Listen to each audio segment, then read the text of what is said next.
1984 সাল ভুবনেশ্বর শহরেই 30 অক্টোবর জীবনের শেষ ভাষণটা দিয়েছিলেন ইন্দিরা গান্ধী।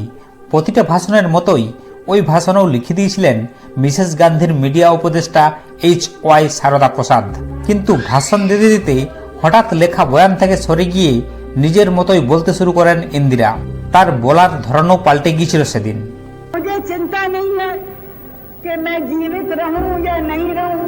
তিনি বলেছিলেন, আমি আজ এখানে রয়েছি, কাল নাও থাকতে পারি। এটা নিয়ে আমি ভাবি না যে আমি থাকলাম কি না। অনেক দিন বেঁচেছি, আর আমার গর্ব আছে যে আমি পুরো জীবনটাই দেশের মানুষের সেবার কাজে লাগাতে পেরেছি বলে। আর শেষ নিঃশ্বাসটা নেওয়া পর্যন্ত আমি সেটাই করে যাব। আর যেদিন মরে যাব, আমার রক্তের প্রতিটা ফোঁটা ভারতকে আরো মজবুত করার কাজে লাগবে। तब तक सेवा ही में जाए और जब मेरी जान जाएगी तो ये खून एक भारत को जीवित करेगा। ভাষণ দিতে দিতে তিনি ইমোশনাল হয়ে পড়েছিলেন। সেদিন কোন ঘটনা তার মনে পড়েছিল, কোন ঘটনার জন্য এবং কিভাবে তিনি তার মৃত্যুর আভাস আগেই পেয়েছিলেন, কোন ঘটনা তার মনে বারবার ঘুরপাক খাচ্ছিল। তো বন্ধুরা, সেই নৃশংস ঘটনা আজকে আমরা এই ভিডিওতে জেনে নেব। তোমাদের কাছে আমার অনুরোধ, ভিডিওটি শেষ পর্যন্ত দেখো। তো বন্ধুরা, আজকে আমি এই ভিডিওর মধ্যে আলোচনা করব কোন কোন কারণের জন্য ইন্দিরা গান্ধীর মৃত্যু হয়েছিল। তো বন্ধুরা, মাত্র দুটি কারণের জন্য ইন্দিরা গান্ধীর মৃত্যু হয়েছিল তার বডিগার্ডের হাতে। তো দুটি গুরুত্বপূর্ণ কারণ আমি সবিস্তারে আলোচনা করছি। তো তার জন্য ভিডিওটি ধৈর্য ধরে শেষ পর্যন্ত দেখো। 1 নম্বর, 1966 সালে হিন্দু সাধুদের হত্যা। 2, অপারেশন ব্লু স্টার। তো বন্ধুরা, প্রথমে আমি 1966 সালে হিন্দু সাধুদের সাথে কি ঘটেছিল সে নিয়ে আলোচনা করছি। তারপর আলোচনা করব অপারেশন ব্লু স্টার সম্পর্কে। তো চলো শুরু করা যাক। ইন্দিরা গান্ধী ভারতের সবচেয়ে পরিচিত প্রয়াত প্রধানমন্ত্রীদের একজন। এটা বিস্ময়কর যে যদিও সে এতটা পরিচিত, হিন্দুদের বিরুদ্ধে তার অপরাধ কিছু কিছু লোকই জানে। 1966 সালের লোকসভা নির্বাচনের আগে ইন্দিরা গান্ধী নির্বাচনে জয়ী হওয়ার জন্য 2 হিন্দু সাধুর আশীর্বাদ চেয়েছিলেন, যা সে সময়ে একটি অন্ধকার সম্ভাবনার মতো দেখাচ্ছিল। 2 সাধক ছিলেন স্বামী কারপাত্রিজি ও আচার্য বিনোবা ভাবে। তারা তাকে সাফল্যের জন্য আশীর্বাদ দিয়েছিলেন এই শর্তে যে তিনি ভারতীয় সংবিধানের 48 নম্বর অনুচ্ছেদ অনুসারে গরু এবং অন্যান্য গবাদি পশু হত্যার বিরুদ্ধে সুরক্ষার নীতিগুলি বাস্তবায়ন করবেন। ইন্দিরা গান্ধী তার নির্বাচনী কৌশলে গোহত্যা নিষেধাজ্ঞাকে প্রধান পয়েন্ট হিসাবে রেখেছিলেন। এই কারণে তিনি হিন্দু গোষ্ঠীগুলির কাছ থেকে ব্যাপক সমর্থন পেয়েছিলেন।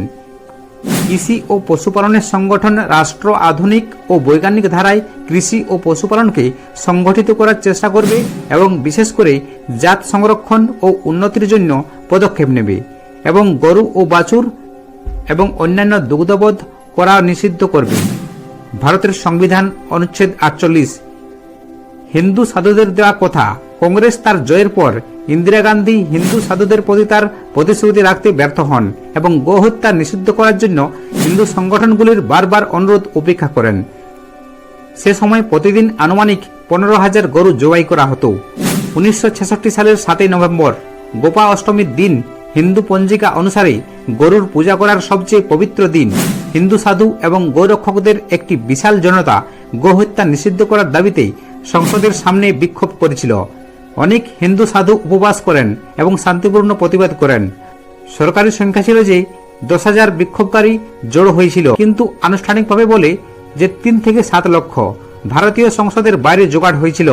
বিক্ষোভকারীদের মধ্যে নারী, শিশু, সাধু এবং সংঘ, হিন্দু মহাসভা, আচার্য সমাজ, সনাতন ধর্মসভার মতো সংগঠনের প্রধানরা অন্তর্ভুক্ত ছিল। হিন্দু সংগঠনের প্রধান এবং তাদের অনুগামীদের সমন্বয়ে গৌরক্ষা মহাভিযান সমিতি নামে পরিচিত। এই সমাবেশটি চলমান সংসদ অধিবেশনে গরু জবাই নিষিদ্ধের জন্য একটি স্মারকলিপি পেশ করার চেষ্টা করেছিলেন। একজন সাংবাদিকের বিবরণ অনুসারে সহিংসতা ঘটাতে এবং শান্তিপূর্ণ বিক্ষোভকে ব্যাহত করতে প্রতিবাদকারীদের দলে কিছু গুন্ডাকে কৌশলে যুক্ত করা হয়েছিল। তিনি যুক্তি দিয়েছিলেন, হিন্দু নেতারা যদি সহিংস কাজ করতে চাইতেন তবে তারা প্রতিবাদে তাদের সাথে নারী ও শিশুদের জড়ো করতেন না। উস্কানিকারীরা সংসদে প্রবেশের চেষ্টা করে তখন পুলিশ পুরো দলের উপর লাঠিচার্জ এবং কাঁদন গ্যাস নিক্ষেপ করে উত্তাল জনতাকে সংযত করতে না পেরে তারা তখন জনতাকে লক্ষ্য করে গুলি চালায়, নির্বিচারে হিন্দুদের হত্যা করে। এরপরে 48 ঘন্টা কারফিউ জারি করা হয়েছিল, যেখানে হিন্দু গোষ্ঠীগুলি দিল্লিতে তৎকালীন কংগ্রেস সভাপতির বাসভবনেও আক্রমণ করেছিল। আবারও হিন্দুদের উপর গুলি চালানো হয়। ম্যাগাজিন দ্বারা প্রদত্ত সবচেয়ে রক্ষণশীল অনুমান হল যে 375 হিন্দুকে হত্যা করা হয়েছিল। তবে প্রাথমিক তথ্য বলছে যে প্রতিবাদে 5000-এরও বেশি হিন্দুকে নির্মমভাবে হত্যা করা হয়েছিল এবং আরও অনেক আহত হয়েছিল। ধারণা করা হচ্ছে ঘটনার পর নিহত হিন্দুদের নির্মমভাবে তাকে বোঝাই করে রাতের অন্ধকারে দিল্লির বাইরে রিজ এলাকায় নিয়ে যাওয়া হয়। তাদের মধ্যে কেউ বেঁচে আছে কিনা তা পরীক্ষা না করেই তাদের পুড়িয়ে ফেলা হয়। গণহত্যার প্রমাণ ধ্বংস করা হয়েছে। ইন্দিরা গান্ধী সরকার গণহত্যার সমস্ত প্রত্যক্ষদর্শীকে দিল্লির উপকণ্ঠে অপসারণের জন্য আনুমানিক 5000 বাস এবং সামরিক ট্রাক মোতায়েন করেছিল, যাতে গণহত্যার খবর থাকে এবং তথ্যের কোনো উৎস সহজে পাওয়া না যায়। ঘটনার কোনো সংবাদ সাংবাদিক ও গণমাধ্যমকে প্রকাশ করতে দেয়নি সরকার। একজন সাংবাদিক মনমোহন শর্মা যদিও পরে একটি বিবৃতি দিয়েছিলেন যে এমনকি গণহত্যার প্রমাণও ইন্দিরা গান্ধী সরকার ধ্বংস করেছে। সরকার মিডিয়াকে স্পষ্টভাবে নির্দেশ দিয়েছিল যে কোনো ব্যক্তিগত প্রতিবেদনের অনুমতি দেওয়া হবে না এবং শুধুমাত্র সরকার প্রেস বিজ্ঞপ্তি মৌখিকভাবে প্রকাশ করতে পারবে।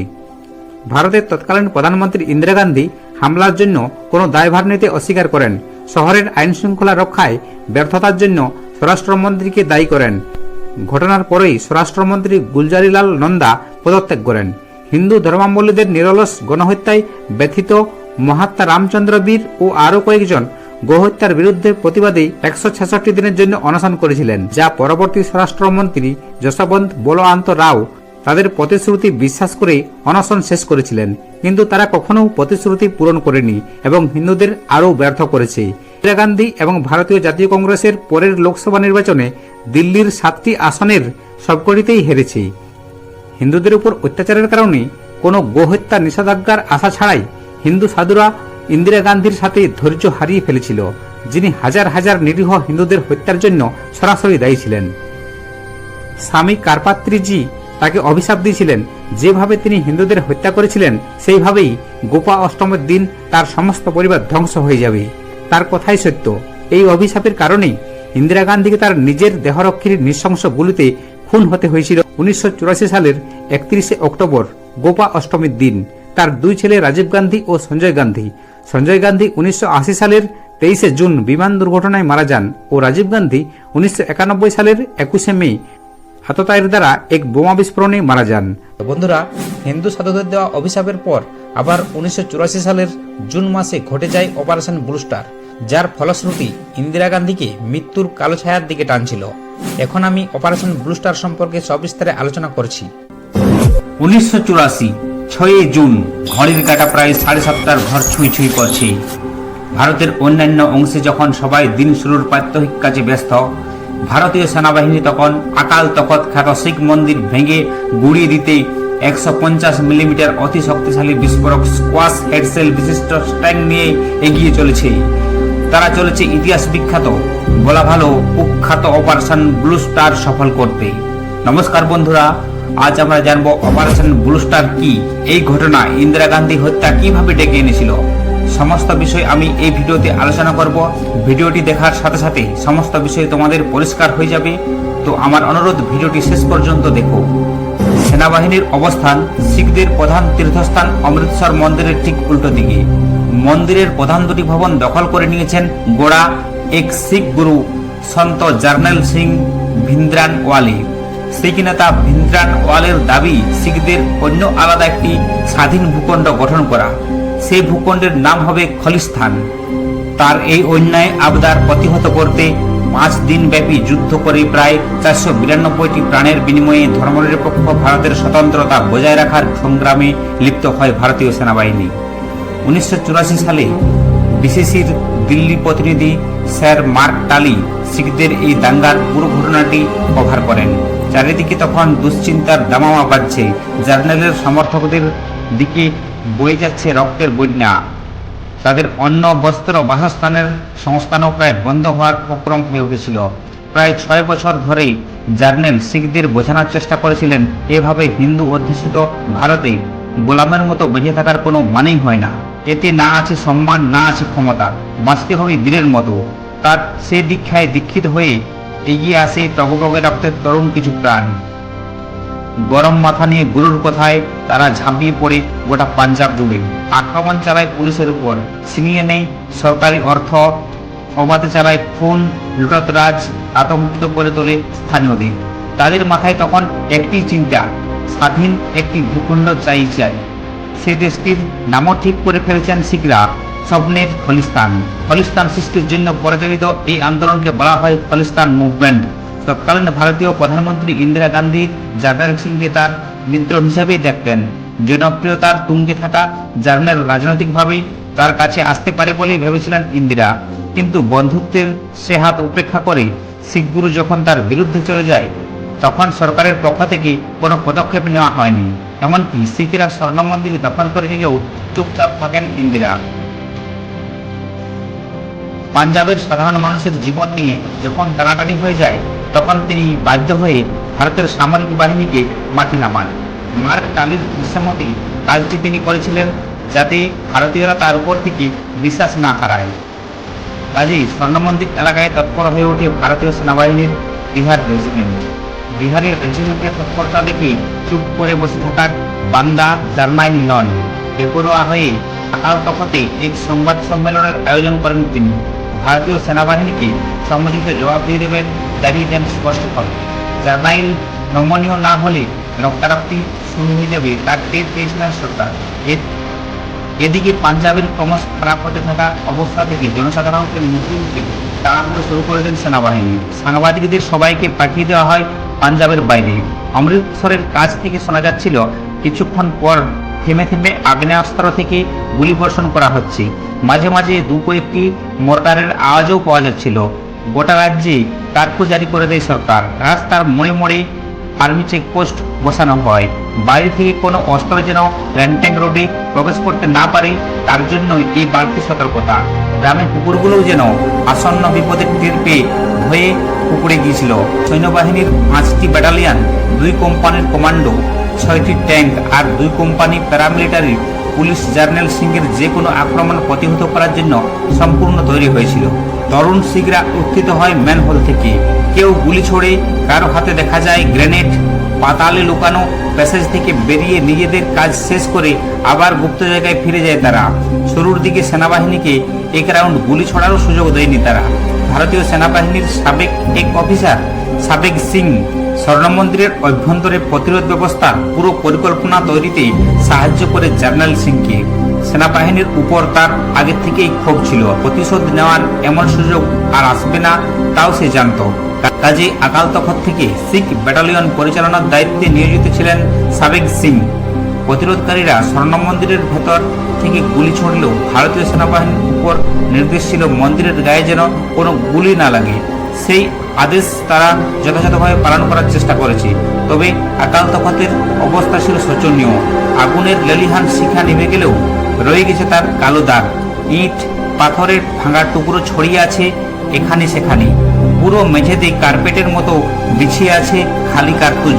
কমপ্লেক্সের চারিদিকে পরিক্রমা বা সান বাঁধানো রাস্তার উপর লেগে আছে তাজা রক্তের দাগ। পুড়ে ছাই হয়ে গেছে লাইব্রেরি। কমপ্লেক্সের ভেতর থেকে উদ্ধার করা 42টি মৃতদেহের মধ্যে একটি ছিল স্বয়ং জার্নাইলের। ভারতীয় সেনাবাহিনীর 331 জন সদস্য আহত হয়। অপারেশন ব্লু স্টারের অব্যাহতির পরে বিদ্রোহ করে বসে ভারতীয় সেনাবাহিনীর গুটিকত শিখ সৈনিক। স্যার মার্ক টালি অমৃতসরে গিয়ে তাদের কয়েকজনের সাথে কথা বলেন। তাদেরকে কারারুদ্ধ করে রাখা হয়, সেনাবাহিনীর থেকে বহিষ্কার করা হয়, পেনশন বাতিল করা হয়। তবুও কোনো আক্ষেপ নেই তাদের। তাদেরই একজন বলেন, ধর্মের জন্য বিদ্রোহ করেছি আমরা, দেশের প্রতি বিশ্বস্ততার কোনো নেই আমাদের মধ্যে। তবে নিজেদের ধর্মকে যদি রক্ষা করতে না পারি, দেশকে আর কি রক্ষা করব? শিখ সম্প্রদায়ের সাথে সমঝোতা করার বদলে ইন্দিরা গান্ধী পুলিশ ও আর্মিকে খালিস্তান মুভমেন্ট নিষ্ক্রিয় করার কঠোর নির্দেশ দেন। খালিস্তান মুভমেন্ট প্রতিহত করার কথা বলা হলেও রাজ্য সরকারের গোপন নীতি ছিল শিখদের আত্মবিশ্বাস ভেঙে গুড়িয়ে দেওয়া। সেই কারণে সন্দেহজনক শিখ দেখলে গ্রেপ্তার করা, প্রবাদে ঘর বাড়ি জ্বালিয়ে দেয় পাঞ্জাব সরকারের অবস্থিত জেলারা। এই ঘটনার 6 মাস পরে সেই বছরেই 31 অক্টোবর ভারতের প্রধানমন্ত্রী হিসাবে অপারেশন ব্লু স্টারের নির্দেশ দেওয়া ইন্দিরা গান্ধীকে হত্যা করা হয়। নিজের বাগানে 2 শিখ দেহরক্ষী খুন করে ইন্দিরা গান্ধী। ইন্দিরা গান্ধী নিহত হওয়ার পরপরই দিল্লিতে শিখ বিরোধী দাঙ্গা শুরু হয়ে যায়। দেশের অন্যান্য অংশেও তা ছড়িয়ে পড়তে খুব বেশি সময় লাগে না, শুধুমাত্র দিল্লিতেই তখন 2000-এর বেশি লোক মারা যায়, যার মধ্যে অধিকাংশই দিল্লি হওয়া শিখ। তবে এই বিদ্রোহ পরিচালনার পেছনে যারা প্রধান ভূমিকা পালন করেছেন, কংগ্রেস পার্টির সেই ক্ষমতাবান সদস্যদের বিরুদ্ধে কোনো মামলা করা হয়নি, তারা রয়ে যায় ধরাছোঁয়ার বাইরে। অপারেশন ব্লু স্টার ভারতীয় সরকারের বিশাল বড় এক অর্জন বলা যায়। প্রধানমন্ত্রী নরেন্দ্র মোদী পরে বলেন, সার্বভৌমত্বের চেয়ে গুরুত্বপূর্ণ আর কিছু হতে পারে না। উগ্রবাদী কোনো দল স্বাধীন হতে চাইবে আর ভারতের ভূখণ্ডকে এমনি করে টুকরো টুকরো করে দেওয়া হবে, তা কখনোই সম্ভব নয়। ধর্মীয় সম্প্রদায়গুলো সবাই এখানেই মিলেমিশে থাকবে, অন্যথায় তাদের পরিণতি হবে জার্নাইল সিংয়ের মতো। তো বন্ধুরা, ভিডিওটির ধারাবাহিকতা দেখে আপনারা কি বুঝতে পারলেন ইন্দিরা গান্ধী হত্যার জন্য এই ব্লু স্টার অপারেশন কতটা দায়ী? আমার মনে হয় ইন্দিরা গান্ধী হত্যার জন্য এই ব্লু স্টার 100% দায়ী। তো তোমরা এ বিষয়ে কি মনে করো কমেন্ট বক্সে অবশ্যই জানাও। 31 অক্টোবর 1984 সকালবেলা, সবেমাত্র দীপাবলি পার হয়ে গেছে। দিল্লির আবহাওয়ায় তখন শীতের অনুভূতি, রাস্তাঘাট সবে ব্যস্ত হতে শুরু করেছে। প্রতিদিনের মতোই ইন্দিরা গান্ধী আজও সকাল সকাল উঠে পড়েছেন আকবর রোডের উদ্দেশ্যে। সেখানেই তার ইন্টারভিউ ছিল এক ডকুমেন্টারি ফিল্মের জন্য, কিন্তু এখনো পর্যন্ত তিনি জানেন না আজই তার জীবনের শেষ দিন। ইন্দিরা গান্ধীর মতো আরও একজন মানুষ সকাল সকাল তৈরি হতে শুরু করেছিলেন। তিনি জানতেন আজই হয়তো ইন্দিরা গান্ধীর জীবনের শেষ দিন। তিনি হলেন সাব ইন্সপেক্টর বেয়ান্ত সিং। সকাল 8:30 প্রধানমন্ত্রীর তৈরি ইন্টারভিউ দিতে যাওয়ার জন্য সতবন্ত সিং নামে আরেকজন তার শরীর খারাপ বলে ডিউটির স্থান পরিবর্তন করেন এবং প্রধানমন্ত্রী বাসভবনের সামনে, যেখানে বেয়ান্ত সিং ডিউটিতে ছিলেন, সেখানে তিনি ডিউটি নেন। এখন দুজন অপেক্ষা করছিল প্রধানমন্ত্রীর বাইরে বেরোনোর। এখন 9:15 ইন্দিরা গান্ধী সাজগোজ করে আকবর রোডের পথ ধরে ইন্টারভিউ দিতে যাওয়ার জন্য বেরিয়ে পড়েন। সামনেই তাকে মারার জন্য অপেক্ষা করছিল বেয়ান্ত সিং এবং সতবন্ত সিং। প্রধানমন্ত্রী তার পরিজনকে সঙ্গে নিয়ে গেটের সামনে এগিয়ে চলেন। সামনে দাঁড়িয়ে বেয়ান্ত সিং এবং সতবন্ত সিং। ইন্দিরা গান্ধী তাদের দিকে তাকালেন, নমস্কার জানালো বেয়ান্ত, এবং কয়েক সেকেন্ডের মধ্যেই তার রিভলভার বার করে ইন্দিরা গান্ধীকে পয়েন্ট ব্ল্যাঙ্ক থেকে গুলি করে। এই অবস্থায় ইন্দিরা গান্ধীর মুখ থেকে একটি কথাই বেরোয়, এই ক্যা কর রহি হো। সময় 9:17। মুহূর্তের মধ্যে বেয়ান্ত আরও 5 রাউন্ড গুলি চালিয়ে দেন। সতবন্ত অঝরে গুলি করতে থাকে তার মেশিন গান থেকে ইন্দিরা গান্ধীর উপর। ইন্দিরা গান্ধী মাটির উপর লুটিয়ে পড়েন। তড়িঘড়ি ইন্দিরা গান্ধীকে নিয়ে যাওয়া হয় দিল্লির এইমস হাসপাতালে। তৎক্ষণাৎ অপারেশন শুরু হয় হার্ট এবং অন্যান্য জায়গায়। 80 বোতল রক্ত দেওয়া হয়, কিন্তু রক্ত দেওয়া হলেও গুলির সংখ্যা এত ছিল যে সমস্ত রক্ত বাইরে বেরিয়ে আসে এবং তৎক্ষণাৎ তার মৃত্যু হয়। ডাক্তাররা ইন্দিরা গান্ধীকে মৃত বলে ঘোষণা করে, কিন্তু মৃত্যুর খবর বাইরে প্রকাশ করা যাবে না, কারণ প্রধানমন্ত্রী হওয়ার মতো তখন কেউ ছিল না। রাজীব গান্ধী এবং রাষ্ট্রপতি জৈন সিং তখন ছিলেন দেশের বাইরে। দেশ এক গভীর সংকটের মধ্য দিয়ে যাচ্ছিল। কে হবেন দেশের প্রধানমন্ত্রী? মায়ের মৃত্যুর সময় কোথায় ছিলেন রাজীব গান্ধী? এই সকল প্রশ্নের উত্তর পেতে আমাদের চ্যানেলে যোগ রাখুন আর চ্যানেলটি সাবস্ক্রাইব করতে ভুলবেন না।